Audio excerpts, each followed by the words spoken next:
उस समय आप देखिएगा भारी से भारी संकट की निवृत्ति के लिए एकमात्र उपाय है। यदि आप भजन नहीं करते तो आप दिमाग में लिख लीजिए, चाहे अपनी नित्य डायरी में लिख लीजिए। आप एक बात पर विश्वास कर लीजिए कि आपको कोई भी सुखी नहीं कर सकता। यदि आपको कोई सुखी कर सकता है तो आप हैं। बिल्कुल घनीभूत अर्थात ठोस बात है, इसे समझ लेना। यदि आप अपने विचार के द्वारा, विवेक के द्वारा अधर्माचरणों का त्याग करके धर्म पूर्वक जीवन व्यतीत करते हुए भगवान नाम जप करते हैं तो पूर्व पाप कर्म के अनुसार जब देह रचा गया तो उसमें जो प्रारब्ध दुख सुख का है वो तो आएगा, पर आपको परास्त नहीं कर पाएगा। और आगे आपके लिए महासुख है जो दुख और सुख दोनों से परे है। अखंड प्रसन्नता, अखंड आनंद, वो केवल आपके करने से होगा। उपदेश मिल सकते हैं, मार्ग बताया जा सकता है, आपको सहयोग मिल सकता है, पर चलना आपको होगा। यदि आप नहीं चले तो ये कहीं भ्रम हो कि मैं कहीं जाऊं और मेरी दुख निवृत्ति हो जाए, तो इस भ्रम को छोड़ देना आप। क्योंकि हम आप तो बहुत छोटे जीव हैं, अर्थात बहुत लघु तपस्या, लघु पुण्य वाले हैं। हम उन महापुरुषों की बात करते हैं जिन्होंने आजीवन ऐसा तप संचय किया, फिर भी उनके शरीर में भारी से भारी दुख देखे गए। ये दुख और सुख एक भ्रमात्मक इंद्रजाल है माया का, ना दुख है ना सुख है।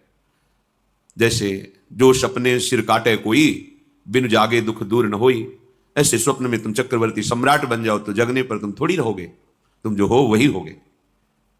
हम भगवान के चिदानंद अंश हैं।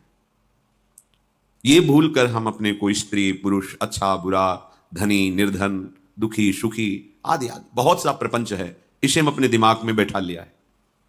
जब तक आप ये प्रपंच नहीं छोड़ोगे तब तक आपको सुखी कोई कर ही नहीं सकता, क्योंकि दुखालयम नाशवान संसार का तो तुमने अस्तित्व रखा है। अगर ये किसी के दूर करने से होता तो स्वयं जगत गुरु परब्रह्म परमात्मा तत्व भगवान श्री कृष्ण सामने हैं और अर्जुन को कह रहे हैं, मात्रा स्पर्शास्तु कौन्तेय शीतोष्ण सुख दुखदा आगमा पाइनो अनित्यास्ता स्थितिक्षस्व भारत। हे भारत, हे अर्जुन, ये आने जाने वाले अनुकूलता प्रतिकूलता, गर्मी शीतलता, अर्थात काम क्रोध लोभ मोह मद मत्सर अपमान निंदा, ये सब ताप पहुंचाते हैं। अनुकूलता सम्मान यश कीर्ति धन वैभव मानी हुई मान्यता, ये सब शीतलता पहुंचाते हैं। ये उष्णता और शीतलता, अनुकूलता और प्रतिकूलता आने जाने वाले हैं। भगवान ये नहीं कह रहे मैं मिटा दूंगा, कह रहे तास तितिक्षस्व भारत। हे अर्जुन, ये तुम्हें सहना होगा। यदि तुम इसे सह गए तो तुम्हारे हृदय में ऐसी स्थिति प्रकट हो जाएगी कि फिर ये स्पर्श भी नहीं कर पाएंगे। सहने से तुम्हारी भक्ति बढ़ेगी, तुम्हारा चिंतन बढ़ेगा, तुम्हारा स्मरण बढ़ेगा, सत्य वस्तु के लिए, सत्य तत्व के लिए तुम सुखी हो जाओगे।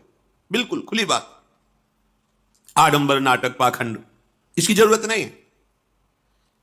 प्राकृतिक भोगों में सुख बुद्धि, देहाभिमान, विद्यारूप महत्वकुल धन यौवन अभिमान, यही तुम्हारे दुख का मूल है और ये कोई दूसरा नहीं हटा सकता।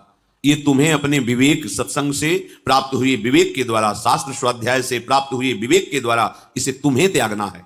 दुख तुम पकड़े हो तो छुड़ा कौन सकता है? छुड़ाना तो आपको ही पड़ेगा। अगर कोई वादा करता है कि मैं आपको दुख रहित कर दूंगा, मुझे आज तक समझ में नहीं आया। दुख रहित होने का जो उपाय है वो गुरुजन महापुरुष संत जन बताते हैं कि जब चारों ओर अंधेरा छा रहा हो, कोई अपना न दिखाई दे रहा हो, केवल दुख ही दुख, अशांति ही अशांति, उस समय आप देखिएगा कोई एक है जो आपको बहुत प्यार कर रहा है। वो हमारे प्रभु हैं। आप जिनकी तरफ पीठ किए हो और जहां दुख है उधर मुख किए हो, वापस घूमो, सन्मुख होइएगा। सन्मुख होए जीव मोहि जबहि, जन्म कोटि अघनाशों तबहि। करोड़ों जन्मों के पाप नष्ट कर देते हैं भगवान। जहां प्रभु की तरफ हुए तो पता चला बहुत जन्मों से बिछुड़ा था, वो मेरे स्वामी मिल गए। भारी से भारी संकट की निवृत्ति के लिए एकमात्र उपाय है भगवान श्री हरि का आश्रय, उनके नाम का जप। सत्य मान लीजिए, आडंबर से कुछ नहीं होना। चाहे जितने जंतुर बांध लो, चाहे जितना जो कुछ जादू टोना जो मनावे सो कर लो। बारी मथे घृत होए बरु शिकताते बरु तेल, बिनु हरि भजन न भवतरी यह सिद्धांत अपेल।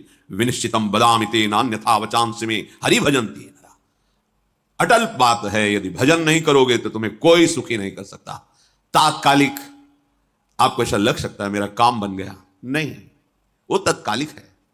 हमारा काम बनना तो तब होगा जब हमारा आवागमन मिट जाए, सदा सदा के लिए मुझे ऐसी वस्तु प्राप्त हो जाए कि जहां चाह ही खत्म हो गई, जहां दुख ही खत्म हो गया। वो हमारा स्वरूप है, वो हमारे आराध्य देव हैं। प्रार्थना मान लीजिए, भटकाव से बचिए। ये कलिकाल मलायतन मन कर देख विचार, श्री रघुनाथ नाम बिन नाहिन आन आधार। महापुरुषों ने स्पष्ट कहा है, ये मलायतन मल का आगार है। मल माने कामना, नाना प्रकार की वासना, भ्रष्ट आचरण, छल कपट, दंभ पाखंड, बोलबाला, इसका एकमात्र श्री भगवान का नाम आधार है। जो चाहत है नित्य सुख अरु मन को विश्राम, तो हित ध्रुव हित सो भजत रहो पल पल श्यामा श्याम श्यामा श्याम श्यामा श्याम। यदि सच्चिदानंद शाश्वत सुख चाहते हो, जहां से कभी हटना ना पड़े, केवल सुख ही सुख है, आनंद ही आनंद है, और मन का विश्राम चाहते हो कि भाग दौड़ मन की मिट जाए, तो बस प्रेम से बोलते रहो श्यामा श्याम श्यामा श्याम, राधे श्याम, राधा राधा राधा वल्लभ। ये बड़ी शोध करके महापुरुषों ने बात कही है। यदि आप भजन नहीं करते तो आप दिमाग में लिख लीजिए, चाहे अपनी नित्य डायरी में लिख लीजिए, जो आप दिनचर्या लिखते हैं, आपको कहीं भी कभी भी कोई भी सुखी नहीं कर सकता। गांठ बांध लीजिए, भटकने की जरूरत नहीं है। और यदि नाम जप करने लगे, धर्माचरण करने लगे, तो तुम आशीर्वाद देने वाले बन जाओगे। सातरति सातरति शा लोकांतारयति। ध्यान दीजिए, वो तर जाता है, वह तर जाता है, वो लोगों को तार देता है। जब पृथ्वी में भयंकर पापाचरण की वृद्धि हुई, असुरों के द्वारा प्रेरित होकर के जहां भी धर्माचरण, नाम कीर्तन, यज्ञ, हवन, होम, ऋषि मुनि विध्वंस कर दो, क्या हुआ? कोई दूसरा दिखाई दिया क्या? नहीं, किसी की सामर्थ्य नहीं थी। सब मिलकर के ब्रह्मा जी के पास गए, जो ईश्वर कोटि के महापुरुष, सबने ब्रह्मा जी से प्रार्थना की। ब्रह्मा जी ने कहा, हम भी जिनके सेवक हैं, वही प्रभु अब हमारे दुख का निवारण कर सकते हैं। सोचो, आप किसी और से दुख निवृत्त कराना चाहते हैं? जिसने सृष्टि बनाई है, भगवान ब्रह्मा जी भी कह रहे हैं, मैं जिनके सेवक हूं, वही प्रभु हमारे और आप सबके दुखों का निवारण करते हैं। तो आपको समझ में नहीं आ रहा कि एकमात्र भगवान श्री हरि ही हमारे दुख का निवारण कर सकते हैं। हमें कहीं भागने दौड़ने की जरूरत नहीं है। साधु समागम इसलिए किया जाता है कि हृदय पवित्र हो जाए। पवित्र हृदय की पहचान बुद्धि में विवेक का प्रादुर्भाव हो जाए, और विवेक से मोह का नाश करके हम निरंतर प्रभु के प्रेम में डूबे, भजन में डूबे। सबने एक साथ मिलकर के विचार किया कि महासुख सिंधु प्रभु से विनय करनी, तो कहां जाया जाए? वैकुंठ चले, किसी ने कहा क्षीर सागर चले। अपनी अपनी भावना व्यक्त कर रहे थे। तेहि समाज गिरजा में रहू, अवसर पाई वचन एक कहू, हरि व्यापक सर्वत्र समाना, प्रेम ते प्रगट होई मैं जाना। हे गिरिजा, परम वैष्णवाचार्य भगवान महादेव जी कहते हैं, उस देव समुदाय में हम भी थे। हमने कहा कि हमारे तो हृदय में बात ऐसी आती है कि कहीं भागने की जरूरत नहीं है। हरि व्यापक सर्वत्र समाना, जैसे वो वैकुंठ में विराजमान है, क्षीर समुद्र में विराजमान है, ऐसे कण कण में विराजमान है। बस तुम प्रेम से पुकारो, जहां पुकारोगे वहीं प्रभु प्रकट हो जाएंगे। नाम बाणी जहां, श्याम श्यामा तहां। नाम बाणी निकट, श्याम श्यामा प्रगट। सिद्ध सिद्धांत है, भटकने की जरूरत नहीं। जहां हो वहीं से प्रिया प्रीतम का नाम पुकारो, नाम कीर्तन करो, उनकी लीलाओं का गायन करो, सबको सुख देने की भावना करो। देखो, तुम्हारी दृष्टि बदलती चली जाएगी, भगवत साक्षात्कार करने की योग्यता आने लगेगी। ऐसा ही हुआ। सबने मिलकर के श्री भगवान को विनय पूर्वक आर्त भाव से पुकारा। आकाशवाणी हुई, निर्भय हो जाओ, निश्चिंत हो जाओ, मैं स्वयं अपने अंशों के सहित अवतार लेकर इस भूमि का भार हरण करूंगा। तुम सब बड़े बड़े जो देवता हो, जाओ हमारी लीला में सुख लेने के लिए सब ऋक्ष वानर आदि का रूप धारण करो। ब्रह्मा जी, महादेव जी, बड़े बड़े ईश्वर कोटि के लोकपाल बहुत प्रसन्न हुए, क्योंकि भगवतवाणी सत्य है, त्रिकाल सत्य है। सबको विश्वास हो गया कि अब मारा तो जाएगा ये महासुर, जिसको लगता था कोई ना मंत्र के द्वारा मार सकता है, ना अस्त्र के द्वारा मार सकता है। स्वयं श्री भगवान पधार रहे। भगवान ने, जो निरंतर भजन परायण रहते हैं, कश्यप जी, अदिति जी, वो भगवान के वात्सल्य में भरे थे। प्रभु जब प्रकट हुए तो उनसे कहा, मुझे आप जैसा पुत्र चाहिए। प्रभु ने कहा कि मेरे जैसा तो मैं ही हूं, अद्वितीय हूं, दूसरा कोई है नहीं, मैं ही अवतरित होऊंगा। भजन में देखो कितनी सामर्थ्य है, जगत पिता को पुत्र रूप में प्राप्त कर रहे हैं। वही चक्रवर्ती सम्राट अवधपुरी के नरेश महाराज दशरथ जी के रूप में, जिनकी महामहिम अद्भुत सौभाग्य प्राप्त करने वाली तीन ये रानियां, श्री कौशल्या जी, श्री कैकेयी जी, श्री सुमित्रा जी। भगवान वशिष्ठ जी इनके गुरुदेव हैं। प्रायः बड़े बड़े महान जो राज्य पालक रहे उनके ऊपर, राजा के ऊपर महाराजा विराजमान रहे। ऊपर से स्वर्गलोक आदि लोकों से भी यह शिक्षा मिली है। देवराजेंद्र तो भगवान बृहस्पति, दैत्यराज बलि तो भगवान शुक्राचार्य, जनक जी तो सदानंद जी महाराज, दशरथ जी तो वशिष्ठ जी महाराज। ऐसा था, क्योंकि जहां हमारा विवेक काम नहीं करता वहां ये ब्रह्मबोध संपन्न महापुरुष तत्काल हमको संभालते हैं। महाराज दशरथ जी के हृदय में प्रबल लालसा हुई कि अब अवस्था व्यतीत होती जा रही है, पर जो गृहस्थ धर्म का परम लाभ है वो तो हुआ ही नहीं। वशिष्ठ जी के चरणों में प्रणाम करके कहा, भगवान एक ही बात की असंतुष्टता है, हमारे कोई पुत्र नहीं है। वशिष्ठ जी ध्यानस्थ हुए, ध्यान में देखा और उनका, तुम्हारा जैसा सौभाग्य अन्य का किसी का नहीं हो सकता। तुम्हारे यहां स्वयं सच्चिदानंद भगवान श्री हरि अपने अंशों के साथ अवतरित हो रहे। श्रृंगी ऋषि को बुलाया गया, पुत्रिष्टि यज्ञ करी, उसमें साक्षात भगवान अग्निदेव प्रकट होकर के खीर दिया और कहा अपनी रानियों को पवा दीजिए। वशिष्ठ जी के आज्ञा के अनुसार उस खीर को दो भाग में किया। प्रथम भाग श्री कौशल्या जी को दिया, जो दूसरा भाग था उसके दो भाग किए, उसका एक भाग कैकेयी जी को दिया। अब जो एक भाग बचा उसके दो भाग किए और वशिष्ठ जी की आज्ञा के अनुसार एक माता कौशल्या जी को, एक कैकेयी जी को दिया। उन्होंने अपने हाथ से सुमित्रा जी को दिया।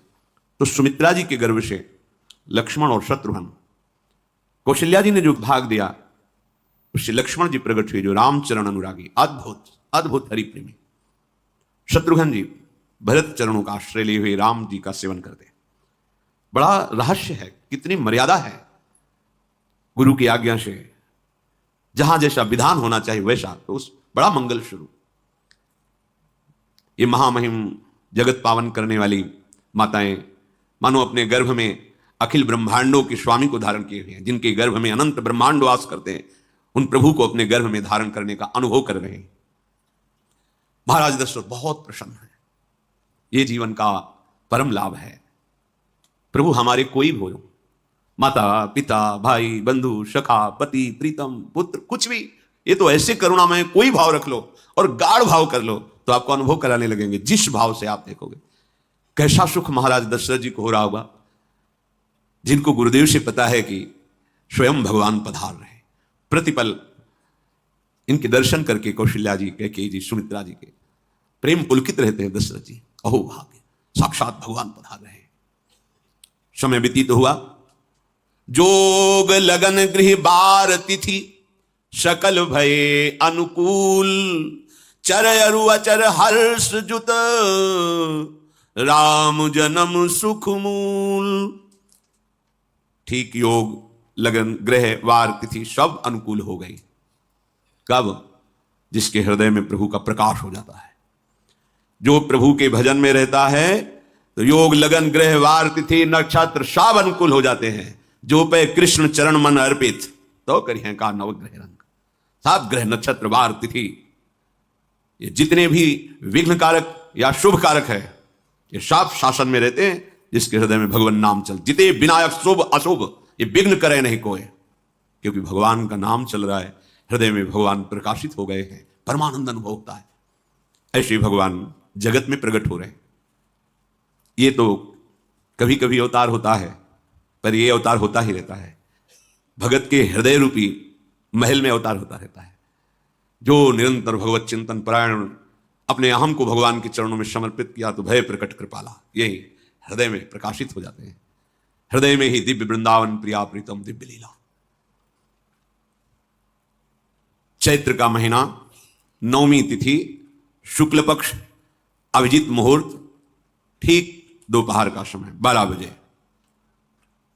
सब लोगों को परमानंद प्रदान करने वाले प्रभु पधारे। शीतल मंद सुगंधित वायु बह रही है, देवताओं की दुंदुभियां बज रही, पुष्पों की वर्षा हो रही, बड़े बड़े ऋषि मुनि नृत्य कर उठे, जैसे साधना को फल मिलता है हृदय आनंद में। तो आज समस्त साधनाओं के फल स्वयं मंगल मूर्ति प्रभु पधार रहे हैं। सब महात्माओं का, संतों का हृदय अलौकिक आनंद से भरा हुआ है। पृथ्वी जितनी दिव्यता है सब प्रकाशित कर दी। रस भरे फल, औषधियां, दिव्य मणियां, रत्न जो छुपाए हुए अपने गर्भ में थी, प्रभु आ रहे हैं, सब प्रकाशित कर दी। जलधाराएं जो सूखी हुई थी वो भी।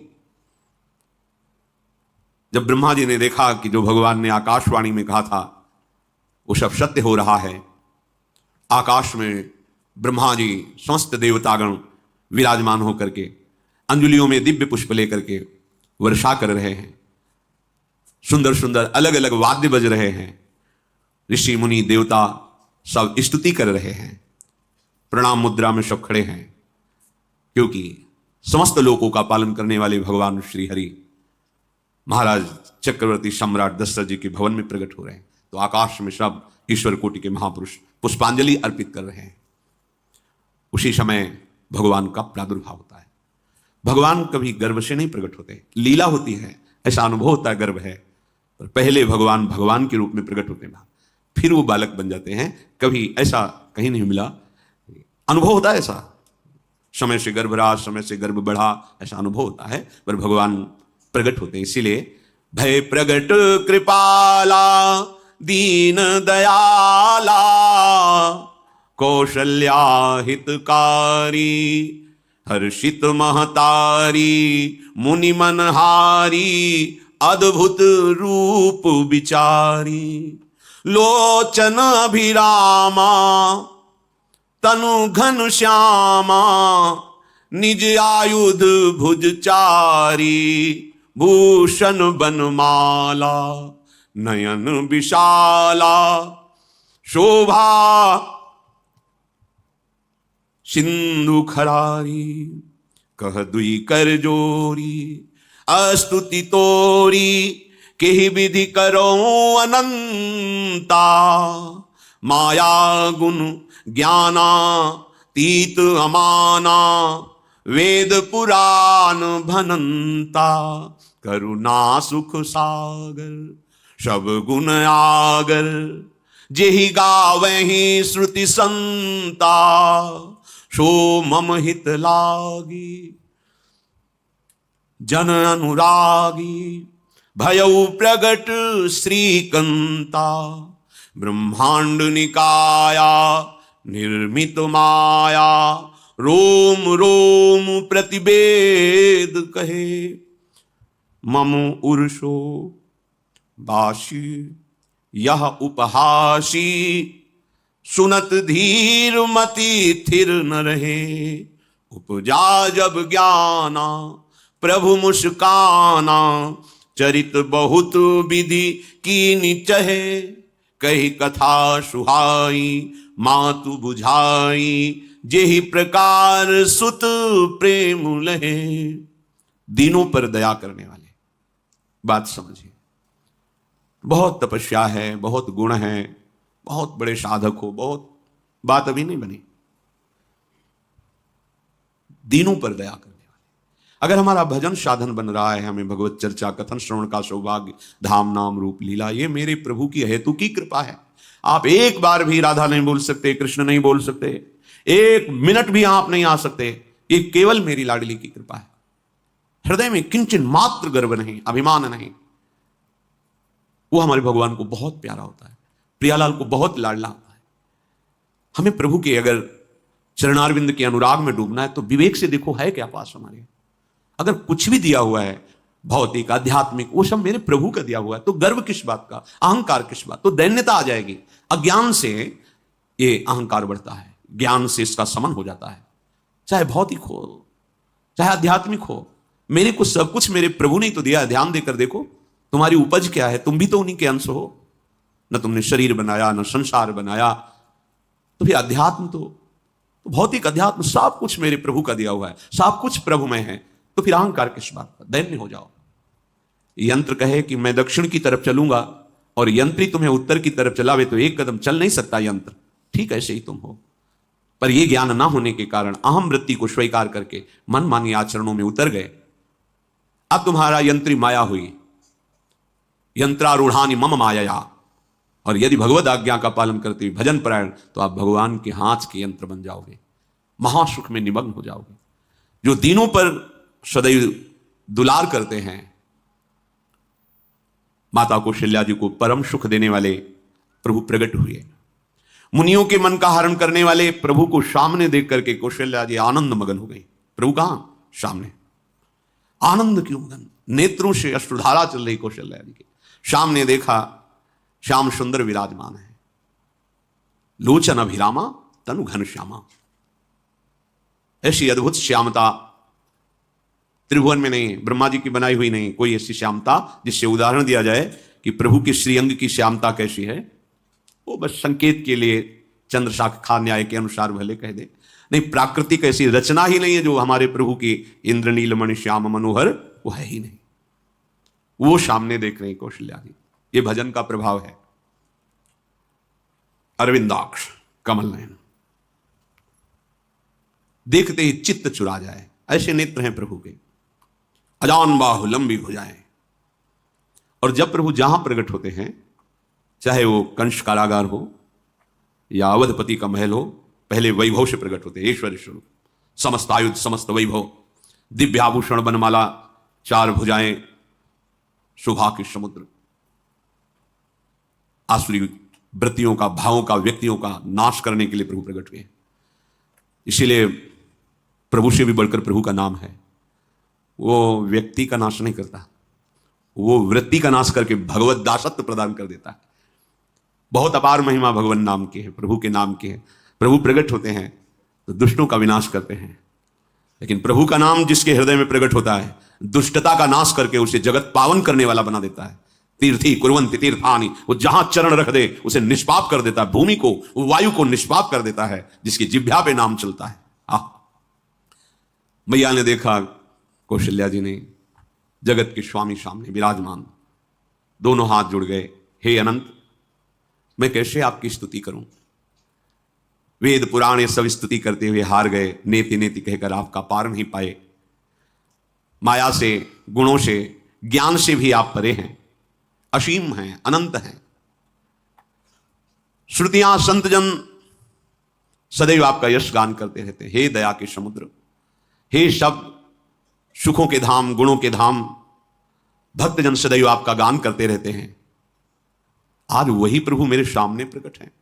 हे श्रीपति, आप मुझे सुख प्रदान करने के लिए मेरे नेत्र गोचर हुए। अरे जिनके रोम रोम में अनेकों ब्रह्मांड वास करते हैं, एक रोमकूप में अनेकों ब्रह्मांड वास, वो प्रभु मेरे पुत्र कहलाए, ये तो हंसी की ही बात है। मेरी बुद्धि विचलित हो रही। कहां आप असीम महिमा अनंत विराट, आप मेरे पुत्र। जब ऐसा वर्णन कर रहे तो प्रभु मुस्कुराए। बहुत प्रकार से मैं आपको सुख देना चाहता हूं, इसलिए पहले मैं इस रूप में आया हूं कि आपने जो भजन करके मांगा था कि मेरे जैसा पुत्र हो, तो देखो मैं ही स्वयं, मेरे जैसा और कोई है ही नहीं, मैं ही स्वयं आया हूं। तुम्हें याद है? याद, स्मृति आई। हां प्रभु। फिर प्रभु अब इस रूप में नहीं। माता पुनि बोली सोमति डोली, तजहु तात ये रूपा, की जैसी सुलीला अति प्रियशीला, यह सुख परम अनूपा। हाँ हाँ प्रभु, याद आ गया। ओहो, अहो भाग्य, अहो भाग्य।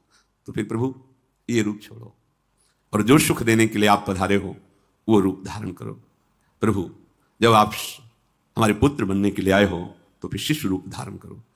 जो ही माता कौशल्या जी ने ऐसे वचन उचारे तो सुनी बचन सुजाना, रोदन ठाना, होई बालक सुरभूपा, यह चरित जिगावहीं, हरि पद पावहीं, तेन परहीं भवकूपा। इतना सुनते ही सुजान भगवान श्री हरि नवजात शिशु होकर के रोने लगे। जो इस पावन चरित्र का गान या श्रवण करता है वो कभी दोबारा इस संसार में जन्म नहीं लेता है। भगवान के कैसे महामहिम चरित्र।